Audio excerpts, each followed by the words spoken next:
Hey mama, are you feeling overwhelmed? Like no matter how hard you try, you're still not the mom you know you were meant to be?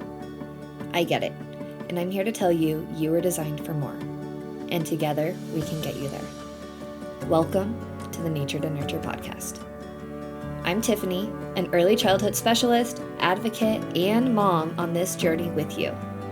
I've spent years supporting families and working with children in those critical first 5 years of life, where every moment counts. But here's the thing.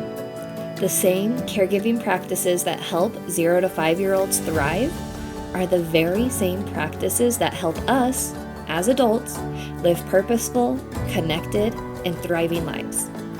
It all begins with intention, mindfulness, and showing up for ourselves and our kids.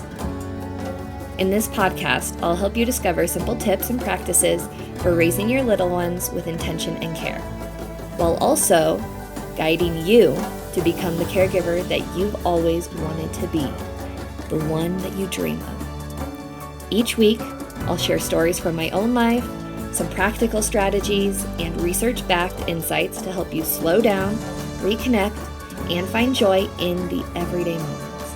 Whether it's creating a bit of time for unstructured play, setting up your nurturing routines, or taking care of yourself as you care for your kids. This is the place for you. If you're ready to embrace the kind of motherhood that feels aligned with who you truly are, be sure to follow the podcast, leave a review, and join our supportive community. We are here to lift each other up every step of the way. All right, Mama, let's dive into today's episode.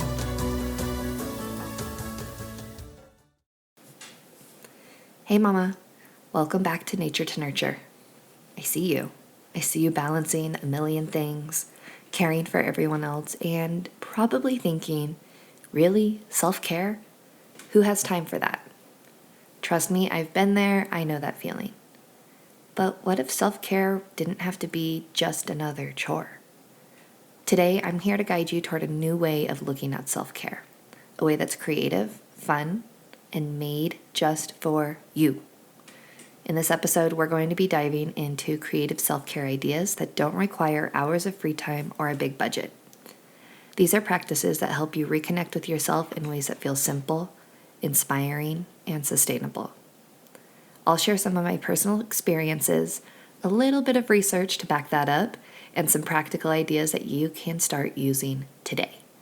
So before we jump in, I just wanted to invite you to join my Gratitude and Grounding for the Holidays workshop. If the idea of staying calm and centered during the holiday chaos feels like a dream, then this workshop is for you. I'll share more about it at the end of the episode, so stay tuned. Let's nurture your creativity, Mama. Are you ready? Let's go. You might be asking, why does self-care even matter? It's a great place to start. Self-care is not selfish. It's essential. I know that we hear that all the time, but we're going to dig a little bit deeper. As moms, you are the emotional anchor of your family. When you're running on empty, it affects everything, your mood, your energy, and how present you can be for your kids. But here's the thing. Self-care doesn't have to look like what society tells us. Bubble baths and spa days.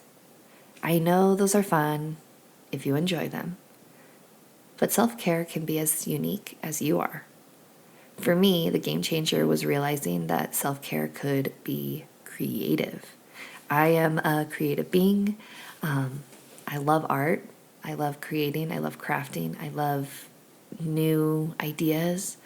And I remember I used to feel guilty about taking time for myself, thinking that I needed to earn it, or quite frankly, that there was not time for me to take for myself. But when I started seeing it as a way to recharge, to refill my cup so that I could pour out, so that I could have that creativity and that energy, everything shifted. Now here's a fun fact. Research actually has shown us that engaging in these creative activities reduces our stress, improves our mood, and even helps us to boost our problem-solving skills. Creativity is not just for artists, it's for everyone, and it's a great way to really let your mind find its midline. Now let's talk about how you can bring creativity into your own self-care routine. Step number 1, start small and simple. You see, creativity doesn't have to mean that you are making a masterpiece. It really could be as simple as doodling, journaling, or even rearranging a corner of your home to feel more inspiring. For example, last week, I took 10 minutes to do some watercolor painting as I sat at the kitchen table. Was it perfect? Oh, no. In fact, it looked like many of my preschoolers' paintings, but it did give me a moment of peace. It gave me a moment of presence, of connection. It was special. Number 2, I want you to play like a kid. I want you to think about the last time that you played, just for the fun of it. Maybe it was finger painting or building with Legos, trying out a new recipe with no expectations. But I want you to think about how it felt. You see, play brings out joy, curiosity, and connection, not just with your kids, but with yourself. I know the other day I had 2 different situations. Number 1, I hosted for everybody to carve pumpkins, and that was great. But I was hosting, I wasn't engaged in it. And then a few days later, it was just us, and the kids said, "Come on, let's do some more pumpkins." So we did, and we crafted and we created, and we were there for over 2 hours. I painted my pumpkin, they cut theirs, but we were just in it, you know? I joined in instead of just supervising, and it was so much fun. Number 3, I want you to create just for you. Sometimes we forget to do things for ourselves with no end goal in mind, just to enjoy it. This could look like painting or knitting or even putting on a song and dancing. I know that I've been journaling and I've been using colored pencils, colored markers, pens, highlighters, stickers, instead of just writing. I really love to add that little bit of art, that little bit of fun, and it allows me to release the words and ponder the words a little bit more. Number 4, I want you to, are you surprised? Embrace nature. Truly, nature is the ultimate creative inspiration. Step outside, breathe in the fresh air, and let your senses guide you. One of my favorite things to do is simply to take a walk and collect some of the small treasures that I find on that walk. Could be some leaves, rocks, or flowers. And later, I'll actually look at them and work in my nature journal and do a little bit of doodling around the items that I found, what I remember from that time, adding some words, adding some colors. It's simple, but it really does connect me to something bigger. Mama, let's talk about why creativity is so powerful. When we allow ourselves time to create, we step out of the constant cycle of doing and really into the simple space of just being. Creativity invites us to slow down, focus, and recharge in a way that feels natural and fulfilling. For me, creativity has become a lifeline. It's the way of pressing pause, reconnecting with myself, and then being able to show up more fully for the people that I love. When I'm painting, journaling, or even rearranging a space in my home, I feel more present and aligned. And it's not about being perfect. It really is about the process of actually creating something that is just yours.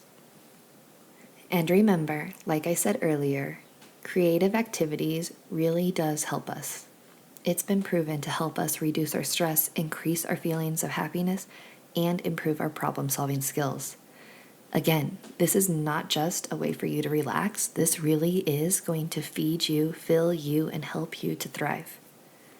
I know that I've noticed when I prioritize my own creative self-care, I'm better equipped to handle the chaos of motherhood. And you can have this too. You can be more calmer, more patient, and more in tune with what your family needs because you've taken the time to fill your cup. You see, creativity isn't a luxury. It's a tool for living with more joy, more intention, and more energy. Now, I don't want you to just leave listening to this. I want you to actually put this into place. So let's make this actionable. Here are 3 simple steps that you can take today. Step number 1, pick out one small activity that you've always loved or been curious about. Maybe it's doodling or baking, trying a new hobby, crocheting, watercolor painting, clay. Set a timer for 10 minutes and just do it. Even better, add it to your routine. I know we've been talking about that, but add it to your routine. Put it into your morning. Personally, I love having a little bit of art time in the morning. It really does help me set up for success. Okay, step number 2, add creativity to what you are already doing. So if you are already taking a daily walk, why don't you turn that into an opportunity to pick something that you're going to draw later, or to take a photo walk. Or maybe you want to turn your cooking into an experience. More than just putting food on the table, but actually being able to create something amazing, delicious, and beautiful, or to try something new. All right, step number 3, I want you to find a moment to reflect creatively.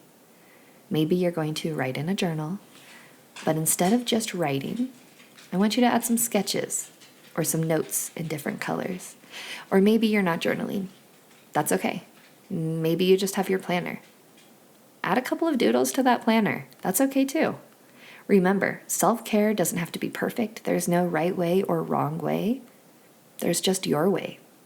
This is just for you. Mama, I really hope that this episode inspires you to nurture yourself, especially as we're heading into those darker months. Get yourself a candle, get a little light, and fill yourself up with that creativity. Remember that self-care isn't about doing more. It's about finding what lights you up and what fills your soul.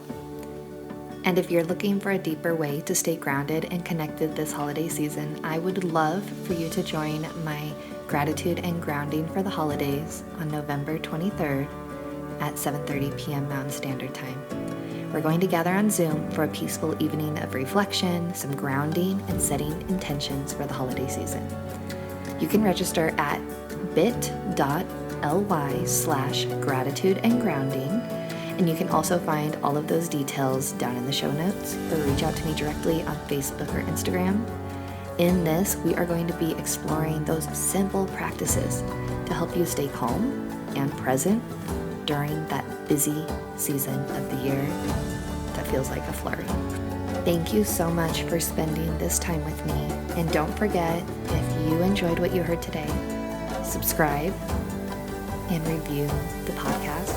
It really does mean the world to me, and it helps our community grow.